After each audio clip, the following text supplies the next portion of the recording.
दिल्ली में वायु प्रदूषण एक जटिल और पुरानी समस्या रही है, जिसका असर हर साल लाखों लोगों के स्वास्थ्य पर पड़ता रहा है।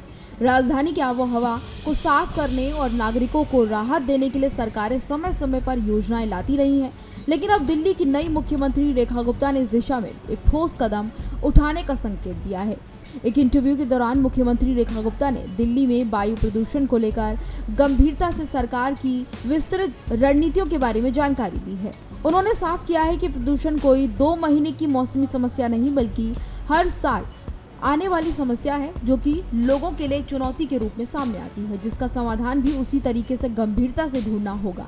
रेखा गुप्ता ने बताया कि पिछली सरकारों द्वारा प्रदूषण नियंत्रण के लिए मुख्य रूप से सर्दियों के 2 महीनों में ही स्प्रिंकलर का इस्तेमाल किया जाता था, और इस दौरान जब प्रदूषण का स्तर चरम पर पहुंच जाता था, तब पानी के टैंकर सड़कों पर छिड़काव करते थे ताकि धूल को दबाया जा सके। लेकिन ये उपाय बेहद सीमित और मौसमी था। ऐसे में रेखा गुप्ता ने अपनी सरकार की तरफ से की गई योजना के बारे में जानकारी दी है। रेखा गुप्ता ने जानकारी देते हुए बताया कि जब से हमारी सरकार आई है, तो हमने महसूस किया कि दिल्ली में धूल और वायु प्रदूषण केवल सर्दियों की समस्या नहीं, बल्कि गर्मियों में भी धूल की समस्या सड़कों पर होती है। निर्माण कार्य लगातार चलते रहते हैं और प्रदूषण लगातार बना रहता है। ऐसे में हमने फैसला किया कि वाटर स्प्रिंकलर और स्मोक एयर गन का इस्तेमाल केवल 2 महीने नहीं, बल्कि साल भर किया जाएगा। उन्होंने बताया कि सरकार एक बड़े पैमाने पर योजना बना रही है, जिसके तहत दिल्ली के सभी रिंग रोड्स और इसके साथ ही स्ट्रीट लाइट पोल्स पर वाटर स्प्रिंकलर लगाए जाएंगे। इससे नियमित रूप से धूल को दबाने में मदद मिलेगी और प्रदूषण के स्तर को नियंत्रित किया जा सकेगा। मुख्यमंत्री ने जानकारी दी कि इस योजना को प्रभावी रूप देने के लिए दिल्ली सरकार और PWD मिलकर काम कर रहे हैं। राजधानी के अलग अलग हिस्सों में 1000 से अधिक वाटर स्प्रिंकलर सक्रिय किए जाएंगे। इसके अलावा दिल्ली के कुल 250 वार्डों में से हर वार्ड में कम से कम 4 स्प्रिंकलर लगातार काम करेंगे।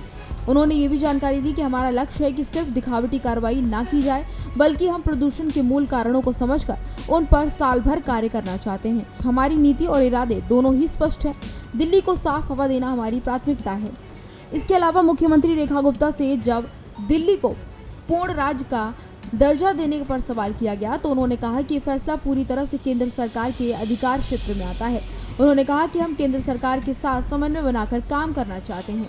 उन्होंने ये भी कहा कि अभी तक इस विषय पर कोई गंभीर चर्चा नहीं हुई है, लेकिन भविष्य में इस मुद्दे पर साफ तौर पर चर्चा देखने को मिल सकती है।